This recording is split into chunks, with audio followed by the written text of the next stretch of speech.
Puede tomar su lugar. Se cuenta que Enrique el Grande de Francia hallaba mucho placer cuando conversaba con cierto hombre del pueblo, el cual era muy humilde, honesto y religioso, pero también trataba con mucha confianza a su majestad. Y cierto día, este hombre le dice a su rey: Señor, cuando oigo que alguien habla mal de usted, siempre lo defiendo, porque sé que es un rey justo y generoso, que ha hecho muchas cosas nobles y dignas de alabanza, pero tiene un vicio por el cual Dios lo condenará si no se arrepiente. Y me refiero a su amor ilícito por algunas mujeres. Y como el rey era demasiado noble para resentirse por esta represión, no dijo nada. Pero esta reprensión por mucho tiempo se quedó clavada en su corazón como si fuera una flecha. Y cuando hablaba con sus amigos más íntimos, les decía: los discursos más elocuentes de los doctores de la Universidad de Francia no me han impresionado tanto como la reprensión sincera que le había dado su amigo humilde. Esta ilustración, mis hermanos, nos muestra cómo un hombre con humildad, respeto y gracia pudo reprender el pecado de su rey, quien era su máxima autoridad en la tierra. Y de la misma forma, mis hermanos, si el día de hoy reprendemos a un jefe en el trabajo, a un familiar, a un amigo, incluso a un hermano en la iglesia por algún pecado, debemos también hacerlo con humildad, con respeto y con gracia, esperando que nuestra reprensión también se quede clavada en el corazón por el pecado, pero también esperando que Dios sea el que les dé convicción de pecado para que se arrepientan y empiecen a caminar bajo los lineamientos que el Señor nos dejó en su palabra. Y si hacemos esto, mis hermanos, eso significa que estaremos haciendo las cosas bajo la sabiduría que el Señor nos dejó en su palabra, porque como cristianos compartimos las verdades bíblicas que confrontan el pecado del hombre. Y Dios en su amor y misericordia le da al ser humano convicción de pecado para que se arrepienta, se vuelva a Él y posteriormente camine bajo los lineamientos que nos dejó en su palabra, porque ahí es donde está su sabiduría. Y hablando de la sabiduría que tenemos en la palabra de Dios, Salomón, en el capítulo 8 de Eclesiastés, nos estará presentando algunos consejos de la sabiduría de Dios. Entonces, mis hermanos, con esto en mente, les invito a ir a su Biblia, al libro de Eclesiastés, al capítulo 8, para que leamos los versículos 1 al 5, los cuales serán nuestro texto base. Eclesiastés, capítulo 8, versículos 1 al 5.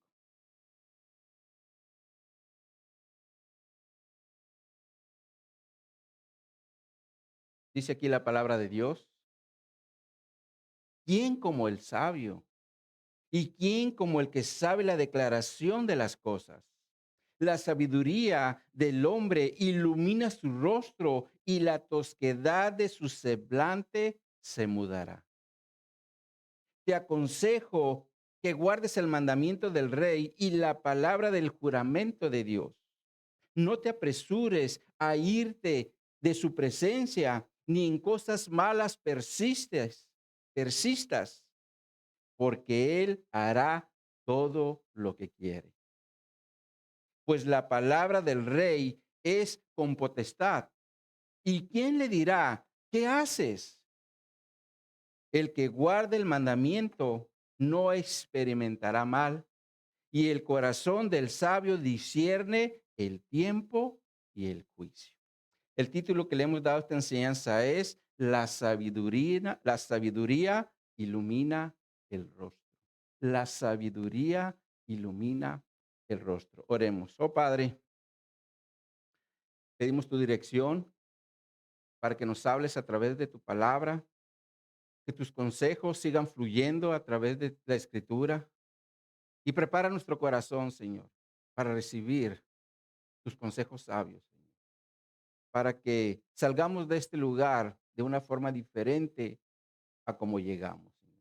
Que nos vayamos de aquí con tu sabiduría, Señor, para ir allá afuera y ponerla por obra, Señor. Así que en tus manos ponemos este mensaje y te pido, Señor, que me utilices como un siervo tuyo para edificar a mis hermanos. Y te lo pido en el nombre de nuestro Señor Jesucristo. Amén. Salomón, mis hermanos, inicia esta sección del libro haciendo una pregunta. ¿Quién como el sabio? Lo cual denota que Salomón está exaltando a una persona que pone por obra lo que ha aprendido, porque esto es ser sabio. Y les pongo un ejemplo. Si un cristiano tiene hijos y ha aprendido en la palabra de Dios que parte de su responsabilidad como padre es instruir a sus hijos en los caminos de Dios, como la escritura lo enseña en Proverbios 22:6, donde dice, instruye al niño en su camino y aun cuando fuere viejo no se apartará de él. Ahora, si un padre hace esto, eso significa que está poniendo por obra lo que ha aprendido y por lo tanto estará actuando con la sabiduría que tenemos en la palabra de Dios. Sin embargo, no debemos perder de vista que la Biblia, la palabra de Dios, también nos habla de otra sabiduría que es contraria a la que Él nos dejó en su palabra. Y esta sabiduría es la que Santiago menciona en su epístola. Y dice que esta sabiduría es terrenal, animal y diabólica. Y si un padre se preocupa solamente por instruir a sus hijos en esta sabiduría que no es de Dios, sino del mundo o de Satanás, el padre solo se va a preocupar para que sus hijos no les falte nada en casa, vayan a los mejores colegios, usen la ropa de marca o la mejor ropa y terminen sus estudios profesionales, aunque su alma vaya rumbo al infierno. Esto, mis hermanos, no es ser sabios, sino necios. Porque los hijos son algo muy valioso para un padre. Y si los estamos poniendo en los caminos del diablo, es algo que será para su mal y su destino eterno. Pero por otro lado, lo único que estaremos haciendo es que su naturaleza caída se siga fortaleciendo y creciendo en contra de la palabra de Dios. Por eso, mis hermanos, lo mejor que podemos hacer como padres es estorbarles con las instrucciones que tenemos en la palabra de Dios para que su naturaleza caída no se siga fortaleciendo. Por eso es que necesitamos estar constantemente presentándoles el evangelio, porque el evangelio es poder de Dios para salvación. Así que padres, seamos sabios y no necios, instruyendo a nuestros hijos en la palabra de Dios, al menos mientras estén en casa, porque una vez que salen va a ser más difícil. Por eso hay que estorbarles, predicándoles el evangelio, esperando que Dios haga la obra en ellos como lo hizo en cada uno de nosotros que ya hemos nacido de nuevo. Ahora, espero que con este ejemplo nos quede claro lo que significa ser sabios en la palabra de Dios, porque un sabio pone por obra lo que ha aprendido. Ahora Salomón hace esta pregunta porque como lo hemos visto en el contexto, él no vivió como sabio, sino como necio. Y esto es porque no puso por obra los mandamientos de la palabra de Dios que su padre David le había enseñado, como se menciona en el primer libro de los Reyes. Cuando David le dice en el capítulo 2, en los versos 2 al 4, yo sigo el camino de la tierra, esfuérzate y sé hombre. Guarda los preceptos de Jehová tu Dios, andando en sus caminos y observando sus estatutos y mandamientos y decretos y sus testimonios, de la manera que está escrito en la ley de Moisés, para que prosperes en todo lo que hagas y en todo aquello que emprendas, para que confirmare Jehová la palabra que me habló diciendo, si tus hijos guardaren mi camino, andando delante de mí con verdad, de todo corazón y de toda su alma, jamás, dice, faltará a ti varón en el trono de Israel. Es claro que David, mis hermanos, sabía que ser obedientes a los mandamientos de Dios era algo muy importante. Por eso el énfasis de David, para que su hijo Salomón no se apartara de la palabra de Dios. Sin embargo, desafortunadamente, como se menciona en el contexto, Salomón no fue obediente y esto trajo como consecuencia un reino dividido en las siguientes generaciones. Por eso Salomón dice, ¿quién como el sabio?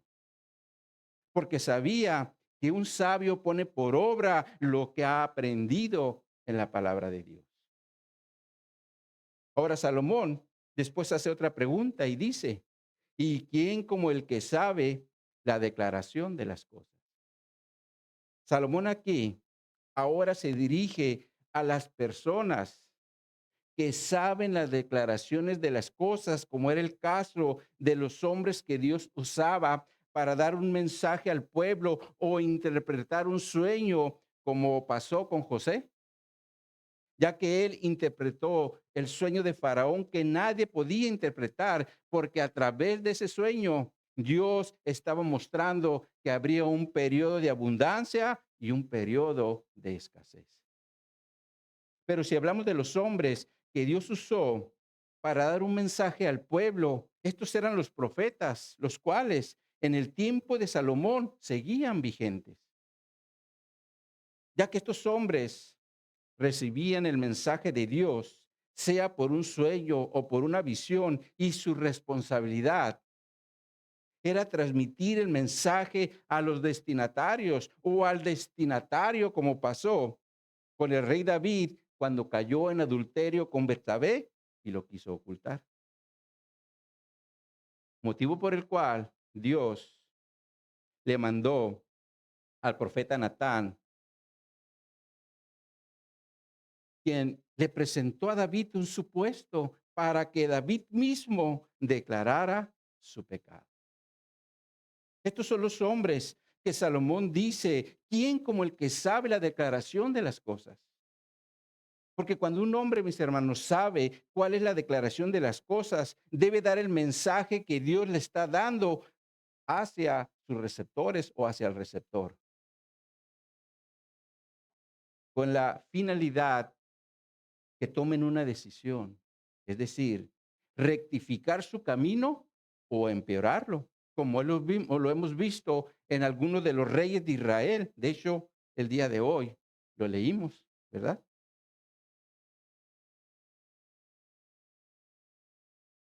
Por ejemplo, tenemos el rey Asa también, que fue un rey que hizo lo bueno y lo recto delante de Dios, al punto que mandó que todo el pueblo buscara a Dios y pusieran también por obra los mandamientos, como se menciona en Segunda de Crónicas capítulo 14. Sin embargo, este rey hizo alianza con el rey de Siria Y el Señor le mandó decir por medio del profeta o del vidente Hananí, le dijo lo siguiente: por cuanto te has apoyado en el rey de Siria y no te apoyaste en Jehová tu Dios, de aquí en adelante habrá más guerra contra ti. Y esto se menciona en 2 Crónicas, capítulo 16, versos 7 al 9. Y como este rey, en lugar de arrepentirse y ponerse a cuentas con Dios, como lo vimos con Manasés hoy, él no lo hizo, pero al contrario, o por otro lado, agarró represalias contra el mensajero y lo echó en la cárcel, motivo por el cual el Señor le dio una enfermedad en los pies y con esa enfermedad murió. Sin embargo, dice la Escritura que aún con su enfermedad no buscó a Dios.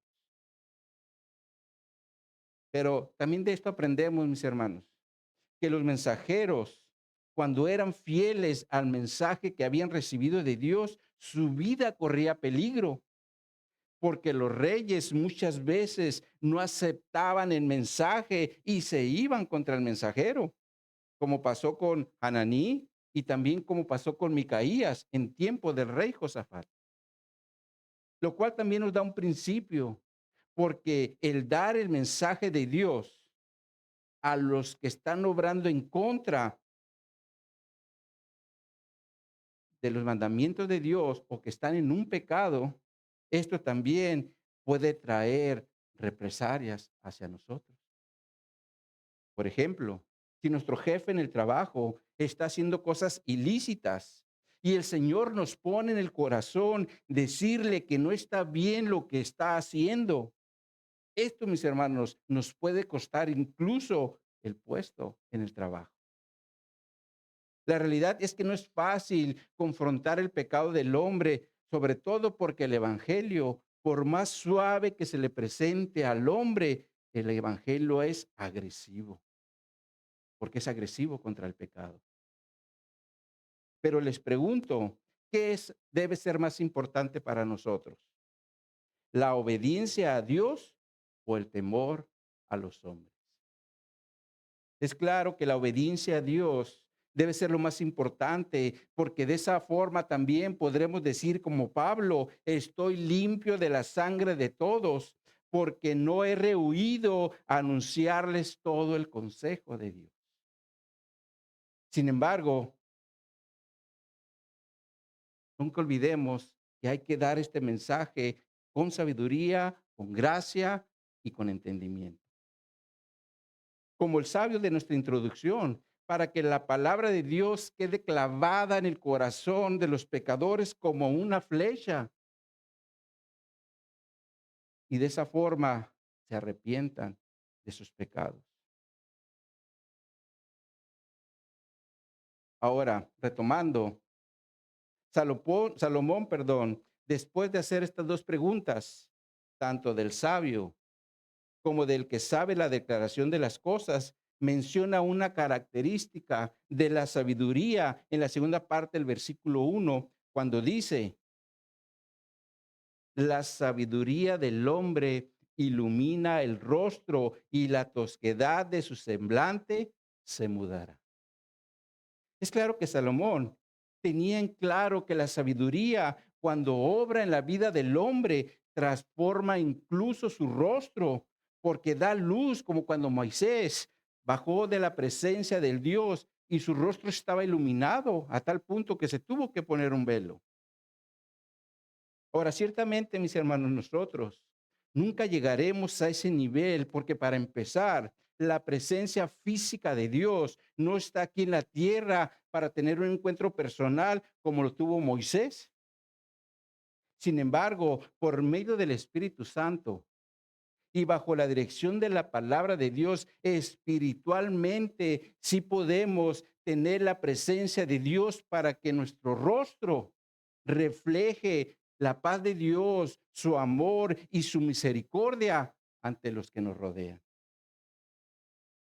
Porque la sabiduría suaviza la dureza de las facciones, como lo menciona la Nueva Traducción Viviente. Suaviza la dureza de las facciones. La realidad es que la gente que nos rodea puede percibir la obra de Dios en nosotros por medio de nuestro semblante. Pero si siempre estamos con caras largas o todo el tiempo enojados, difícilmente reflejaremos la sabiduría de Dios que hermosea el rostro. Ahora, en este mismo sentido, Salomón dijo en Proverbios 4, el versículo 5 al 9, adquiere sabiduría, adquiere inteligencia. No te olvides ni te apartes de las razones de mi boca. No la dejes y ella te guardará. Ámala y te conservará. Sabiduría ante todo, adquiere sabiduría. Y sobre todas tus posesiones, adquiere inteligencia. Engrandécela y ella te engrandecerá. Ella te honrará cuando tú la hayas abrazado. Adorno de gracia dará tu cabeza, corona de hermosura te entregará. Definitivamente, mis hermanos, la mejor cirugía estética que nuestro rostro puede tener es la sabiduría que tenemos en la palabra de Dios, la cual, por cierto, es gratuita. Solo hay que guardarla, amarla, para que nos dé su hermosura, como Salomón lo menciona en este proverbio. Ahora, Salomón continúa diciendo en el versículo 2, te aconsejo que guardes el mandamiento del rey y la palabra del juramento de Dios. Aquí ya entramos a los consejos prácticos de la sabiduría en la palabra de Dios cuando dice, te aconsejo que guardes. Ahora, aquí la palabra guardes es clave porque es un imperativo y por lo tanto es un mandamiento que la sabiduría nos está presentando. Es como si nos estuviera diciendo, observen lo que les voy a decir para que lo pongan por obra. Ahora, ¿qué es lo que la sabiduría nos está mandando para que lo pongamos por obra? Esto lo encontramos en la segunda parte del versículo 2, cuando dice, el mandamiento del rey y la palabra del juramento de Dios. Lo cual quiere decir que el mandamiento se dirige hacia dos direcciones. Una es hacia el rey, la máxima autoridad del pueblo, y la otra es hacia el juramento que se le haya hecho a Dios. Ahora, en este mismo sentido, Salomón escribió en Proverbios 24:21 lo siguiente. Teme a Jehová, hijo mío, y al rey. No te entremetas con los veleidosos, es decir, con los que son inestables. Sin embargo, Salomón aquí en este proverbio también está presentando un mandamiento en dos direcciones. Una es hacia Jehová y la otra es hacia el rey. Sin embargo, el mandamiento aquí es teme, es decir, ten reverencia. Es decir, a Dios y al rey. Este, mis hermanos, es el mejor consejo que la sabiduría de Dios nos puede dar, porque en primer lugar, como cristianos, debemos darle reverencia a Dios. Por eso dice, teme. Esto significa darle reverencia. Ahora, posiblemente alguien diga, ¿cómo es que le podemos dar esta reverencia a Dios en la práctica? Así que les voy a dar 4 ejemplos para que nos quede claro cómo darle reverencia a Dios en la práctica. Y en primer lugar, una forma de darle reverencia a Dios es cuando somos puntuales a las reuniones de la iglesia. Porque no vinimos a una reunión social como pasa en el mundo o donde nos citan a una hora y llegamos a otra como pasa en las piñatas. Porque cuando nos reunimos como iglesia, lo primero que hacemos es entrar juntos al trono de la gracia donde le exponemos a Dios nuestros agradecimientos y también nuestras peticiones tanto personales, familiares o incluso congregacionales, para posteriormente como iglesia darle nuestra adoración por medio de los cantos donde exaltamos la obra de Dios por medio de Jesucristo, porque Él fue el que entregó su vida en esa cruz por nuestros pecados.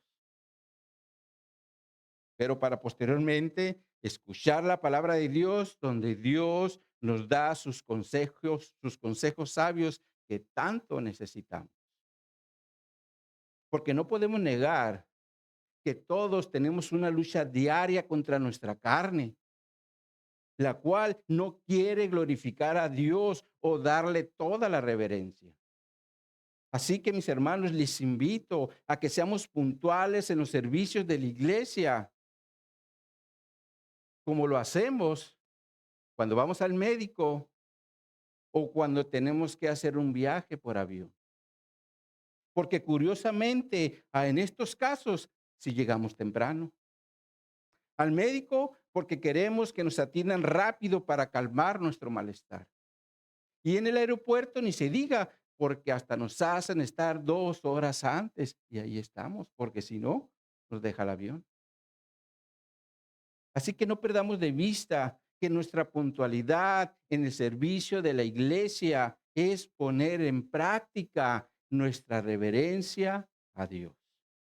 Ahora, en segundo lugar, le damos reverencia a Dios cuando por las mañanas al iniciar el día, lo primero que hacemos es meternos a su presencia, donde le damos gracias por un nuevo día. También le pedimos protección para nuestro entrar y nuestro salir, o por sabiduría para aquellas decisiones que vayamos a tomar en el día. Pero si lo que hacemos, en lugar de presentarnos delante del Señor para hacer esto, si lo que hacemos es llenar nuestra mente de los problemas del trabajo, de la familia, de los hijos, sin orar a Dios, le estamos diciendo, no te ocupo. Y esto es una mentira del diablo. Porque todos los días necesitamos de la protección y dirección de la palabra de Dios, ¿o no es así? Así que mis hermanos, no descuidemos el tiempo de oración personal para vivir en dependencia de Dios cada mañana, porque esto también es darle reverencia a Dios. En tercer lugar, le damos reverencia a Dios cuando consideramos la lectura diaria de su palabra, porque es ahí donde recibimos todo el consejo de Dios para tomar decisiones del trabajo, de la familia o personales. Pero si tomamos decisiones sin considerar la palabra de Dios, no le estaremos dando reverencia, porque estaremos haciendo a un lado los consejos sabios de Dios. Por eso es importante ir a la palabra de Dios, recibir sus consejos. Y en cuarto lugar, le damos reverencia a Dios cuando lo ponemos por encima de todo, es decir, de nuestro trabajo, de nuestros placeres o aún de nuestra familia, porque Dios es la máxima autoridad o debe ser la máxima autoridad de nosotros. Así que mis hermanos, si queremos darle reverencia a Dios, consideremos al menos estos 4 ejemplos: ser puntuales en nuestras reuniones de la iglesia, orar a Dios por las mañanas, leer todos los días sus palabras y que Dios esté siempre por encima de todas las cosas. Porque como dice la palabra de Dios en Romanos 11:36, porque de Él y por Él y para Él son todas las cosas, a Él sea la gloria por los siglos. Amén. Todo es de Él y todo es para Él. Entonces espero que con esto nos haya quedado claro lo que es darle reverencia a Dios. Sin embargo, como hijos de Dios, también debemos darle respeto a nuestras autoridades, ya que éstas también fueron establecidas por Dios. Por eso Salomón también dice, teme al rey, es decir, dale reverencia. En este sentido, Pablo bajo la dirección del Espíritu Santo, nos dice en Romanos 13 que debemos como cristianos someternos a las autoridades superiores porque las que hay han sido establecidas por Él. Y si alguien se opone o está en contra de la autoridad, va a acarrear condenación, es decir, castigo, ya que las autoridades no están para difundir temor al que hace el bien, sino al malo, ya que es un servidor de Dios a nuestro bien. Sin embargo, aquí surge una pregunta. ¿Se equivocó Dios? Porque nuestras autoridades parece que operan al revés. Es decir, en lugar de darnos protección, se la dan a los malvados, como lo vemos en nuestro contexto,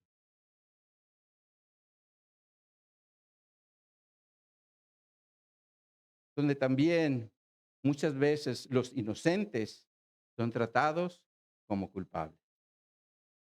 Pero es claro, mis hermanos, que Dios no se equivocó porque Él siempre opera con sabiduría, porque Él es la sabiduría. Ay, ahora, hay algo que muchas veces perdemos de vista en Romanos capítulo 13, y esto es el contexto, porque un capítulo atrás, en el 12, a partir del versículo 9, Pablo nos presenta las marcas de un cristiano verdadero.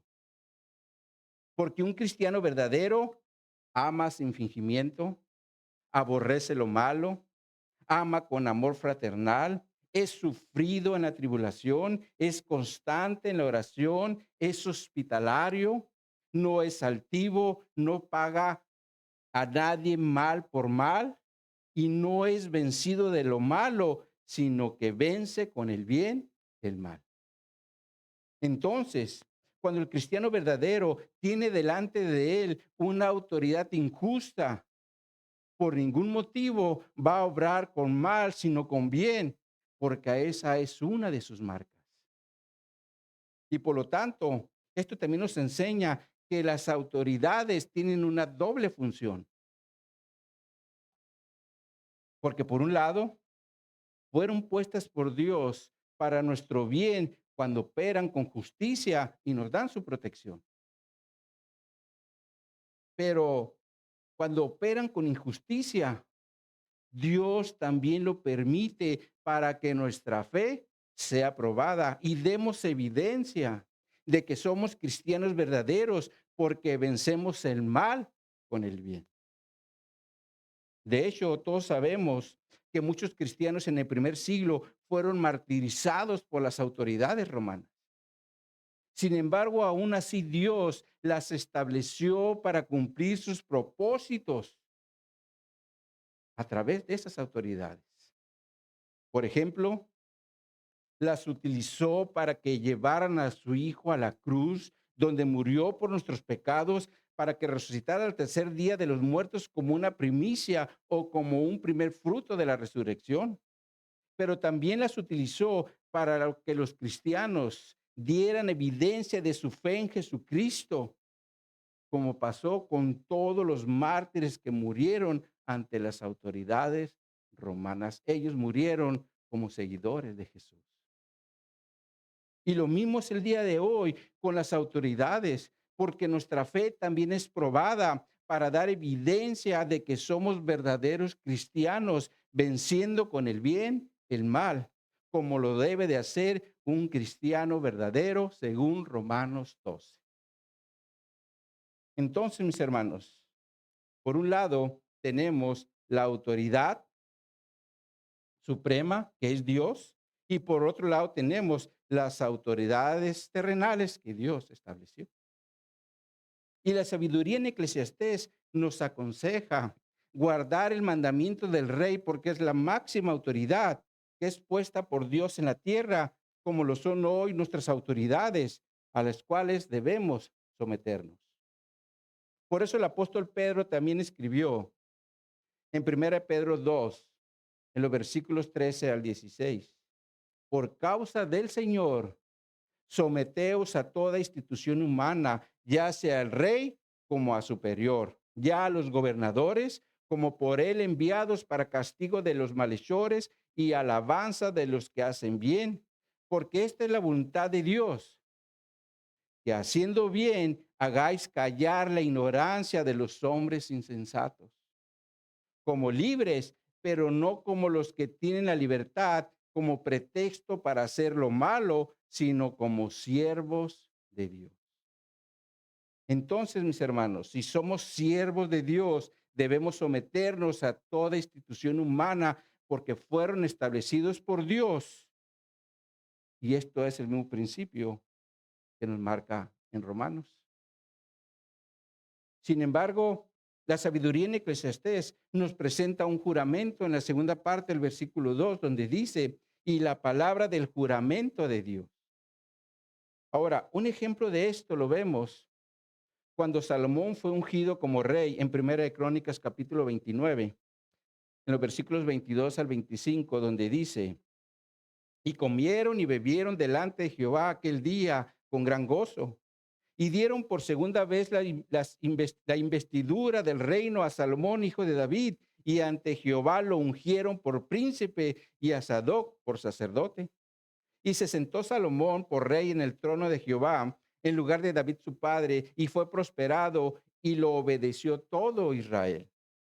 Y todos los príncipes y los poderosos y todos los hijos del rey David presentaron homenaje al rey Salomón.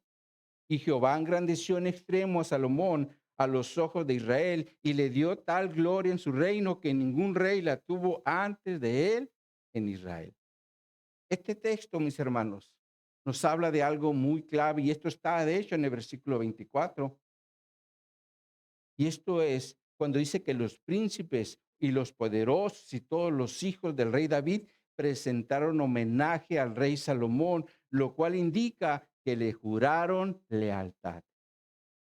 Por eso la Nueva Traducción Viviente traduce el versículo 24 de la siguiente forma. Dice esta traducción en Primera de Crónicas 29:24. Todos los oficiales, los guerreros y los hijos del rey David juraron lealtad al rey Salomón. Estas son las palabras que la sabiduría en Eclesiastés está trayendo a la memoria porque es un juramento de lealtad que le habían hecho al rey delante de Dios. Y algo que quiero resaltar de aquí es que este juramento de lealtad que le habían hecho al rey delante de Dios siempre eran juramentos de palabra, porque en ese tiempo la palabra valía. Algo que desafortunadamente en nuestros días se ha perdido, por eso ahora todo se hace por escrito. De hecho, este es uno de los motivos por el cual muchas iglesias han establecido la membresía de la iglesia, donde se firma un documento en el cual se establecen compromisos de liderazgo hacia los miembros y de los miembros hacia el liderazgo. Y de esa forma, los líderes de la iglesia identifican el redil de las ovejas a las que deben alimentar, cuidar y proteger. Pero de igual forma, las ovejas aceptan de forma voluntaria someterse al liderazgo de la iglesia para ser instruidas, asesoradas o asistidas en bodas, en aniversarios, en visitas pastorales y en todo aquello que se necesite para el bien del miembro, como también lo es la disciplina de la iglesia. La realidad es que si no hay un compromiso formal, corremos el riesgo de ser informales, es decir, asistir a los servicios de la iglesia cuando queremos o podemos, apoyar la obra del Señor a veces sí y a veces no, o someternos al liderazgo de la iglesia cuando nos conviene. Todo esto, mis hermanos, es ser informal,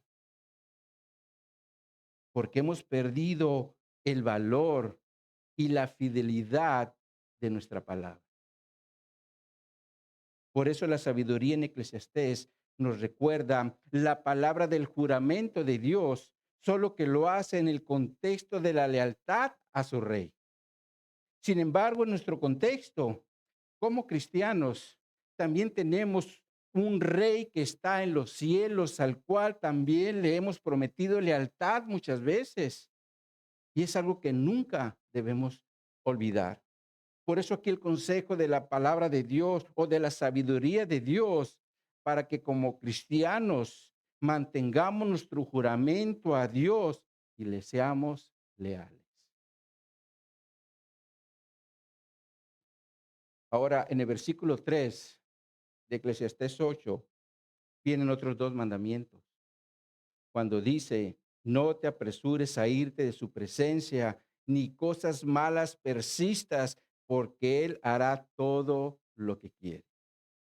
Aquí el primer mandamiento es, no te apresures.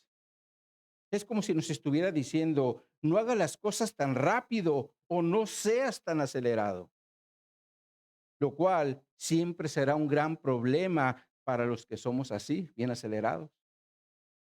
Por eso debemos bajarle al acelerador para ir más despacio, con más calma, porque a veces es necesario para no cometer errores. En este sentido, Salomón escribió en Proverbios 14:29, el que tarda en airarse es grande de entendimiento, mas el que es impaciente de espíritu enaltece la necedad. Es como si nos estuviera diciendo, los que tienen entendimiento no se enojan tan fácilmente, pero los que se enojan fácilmente demuestran una gran necedad. Es claro que Salomón aquí está presentando un contraste entre los que se enojan de volada, ya que caen en necedad, con los que son más pacientes, los cuales actúan con inteligencia. Lo cual también nos enseña que la impaciencia nos puede llevar por un mal camino. Ahora, ¿en qué sentido nos dice aquí la sabiduría? No te apresures. Esto es cuando estamos ante la presencia de una autoridad. En este caso es en la presencia del rey, como se menciona en el mismo contexto, porque el rey es mencionado. Y esto lo vemos en el versículo 2 cuando dice, te aconsejo que guardes el mandamiento del rey. Y en el versículo 4 cuando dice, la palabra del rey es con potestad. Está hablando en el contexto del rey. Entonces, claro que la sabiduría está hablando en el contexto de un rey o de una autoridad, como sería en nuestro caso, las autoridades que tenemos. Ahora, la pregunta aquí es, ¿por qué la sabiduría nos da el mandamiento de no apresurarnos, de irnos de la presencia de una autoridad? Esto lo encontramos en el contexto donde se menciona cómo es el actuar de un rey en Eclesiastés capítulo 10, verso 4, donde dice, y si el espíritu del príncipe se exalta contra ti, no dejes tu lugar, porque la mansedumbre hace cesar grandes ofensas. Ahora, ciertamente aquí no se menciona la palabra rey, sino príncipe, pero un príncipe en el contexto judío es un sinónimo de rey.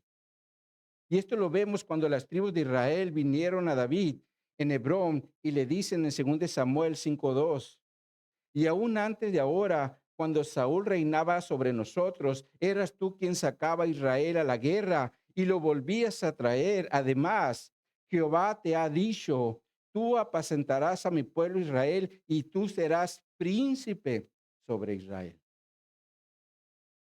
Y aquí se menciona a David como un príncipe en Israel. Entonces es claro que un príncipe también es una referencia a un rey, porque en ambos casos se refiere a un regente. Y cuando Salomón dice en Eclesiastés 10:4, si el espíritu del príncipe o del rey se exalta sobre ti, es decir, se enoja contigo, no dejes tu lugar. Es como si nos estuviera diciendo, no te apresures a salir de ahí o no permitas que el enojo a ti también te domine. Porque la mansedumbre, es decir, la tranquilidad, hará cesar grandes ofensas o errores, como dice otra traducción. No sé si alguna vez han experimentado estar enfrente de un jefe enojado que se va contra nosotros porque no salieron las cosas como él quería. En lo personal tuve muchas experiencias así, con jefes que querían hacer su voluntad y si no le hacíamos caso, se enojaban contra nosotros. Ahora, estoy de acuerdo y le doy la razón al jefe si se enoja con nosotros por estar violando un procedimiento normativo. Ahí sí tiene toda la razón de enojarse y también de llamarnos la atención. Pero si su enojo es porque no hicimos algo ilícito, esto es otro boleto, porque nuestra reputación también vale. Y por lo tanto, cuando se enojan porque no hacemos su voluntad, lo mejor que podemos hacer es quedarnos callados y no participar de sus errores. Algo así es lo que nos está diciendo la palabra de Dios por medio de los consejos sabios cuando nos dice no te apresures, como diciendo no te enojes igual que Él, mantén la calma y no te apresures a irte de su presencia. Ahora, esto nos sirve de base para el segundo mandamiento, cuando la sabiduría nos dice, ni en cosa mala persistas, como diciendo, no hagas lo mismo que él o seas copartícipe de sus maldades.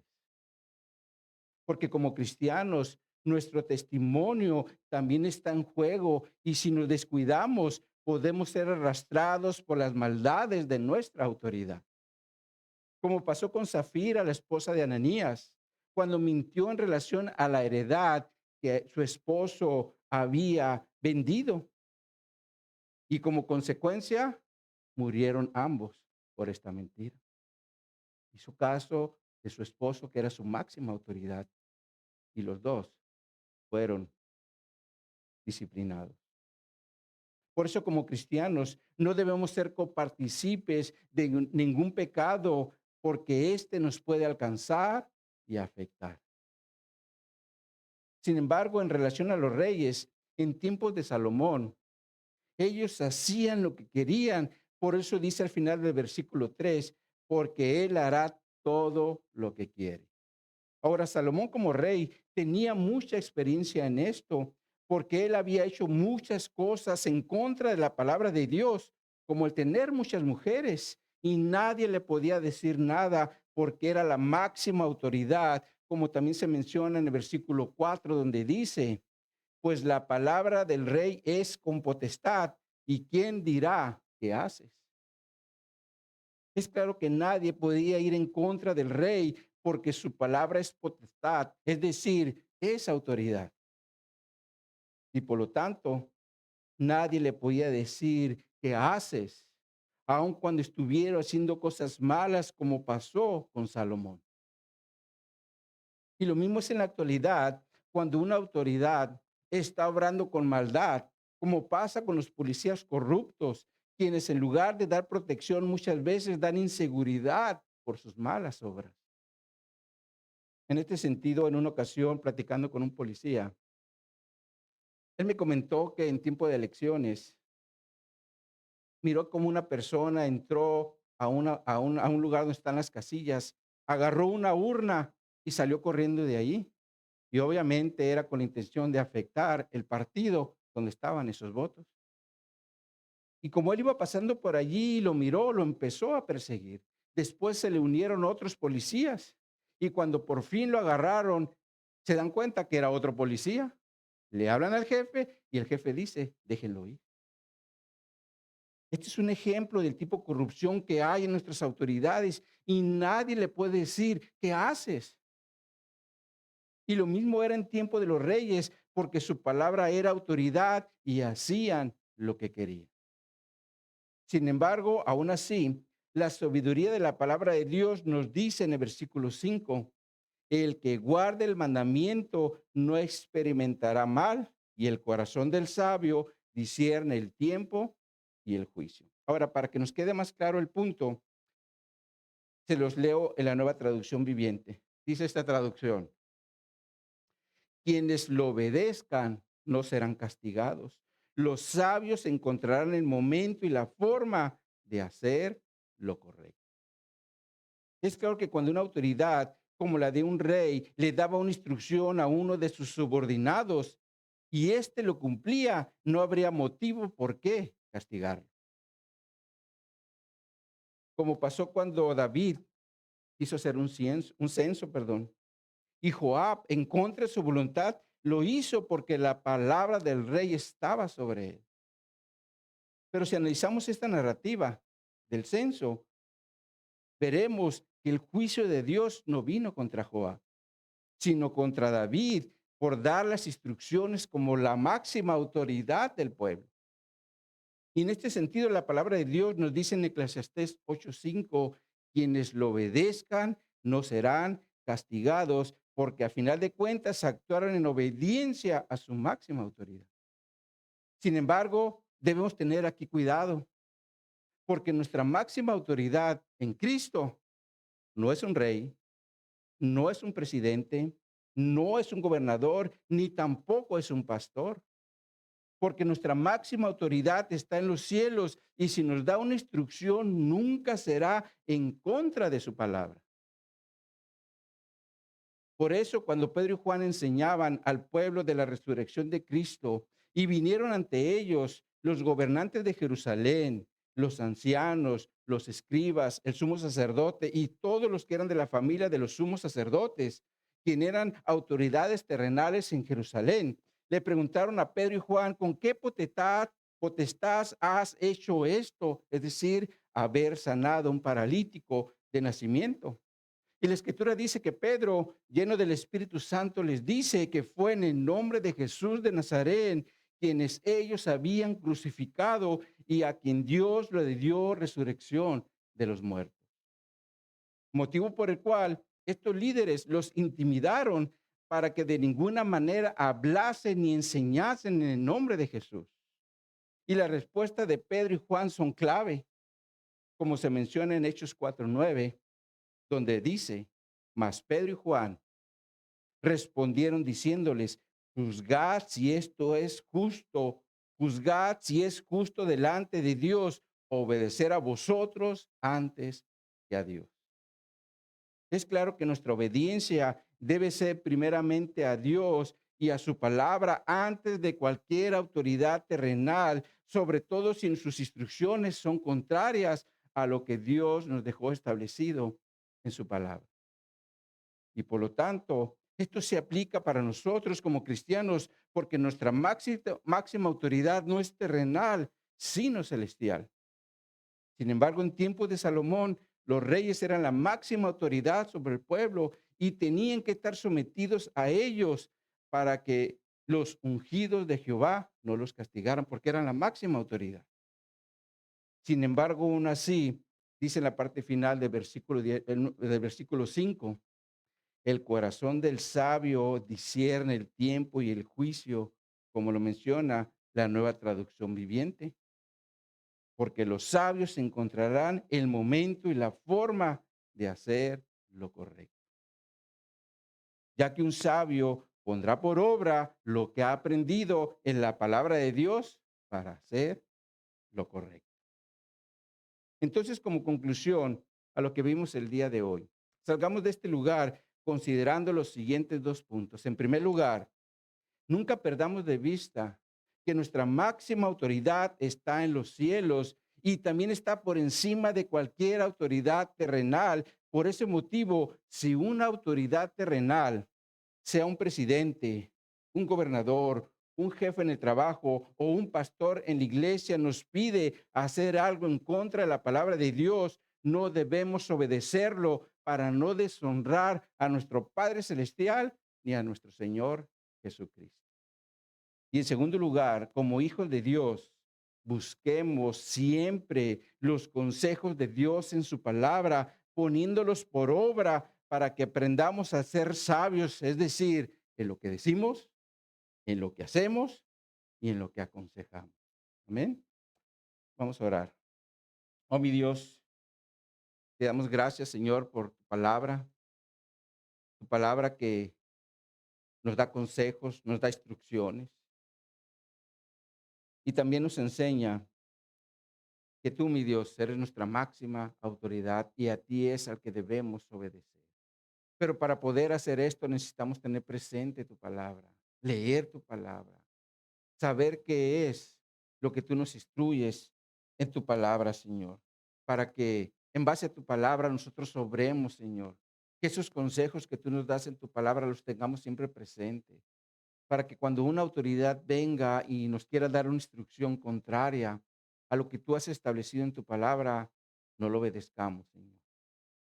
Porque aunque ciertamente has puesto las autoridades para nuestra protección, sabemos que no todo el tiempo operan así.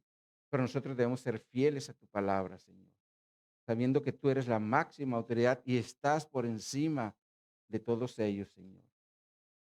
Ayúdanos, mi Dios, a perseverar, a entender que tú haces todas las cosas con propósitos, incluso con las autoridades que estás establecidas, Señor, porque si ellos operan de una forma injusta, nuestra fe va a ser probada. Nuestra fe es la que realmente dará testimonio si somos los cristianos de Romanos 12. Así que mi Dios, yo te doy gracias por tu palabra y ayúdanos, Señor, para que los consejos sabios que escuchamos el día de hoy en tu palabra los pongamos por obra y obremos como sabios que hemos puesto por obra lo que tú nos estás enseñando, mi Dios. Así que te doy gracias por tu palabra y te doy gracias, Señor, por este tiempo. En Cristo Jesús lo hago para tu gloria y para tu honra. Amén y amén.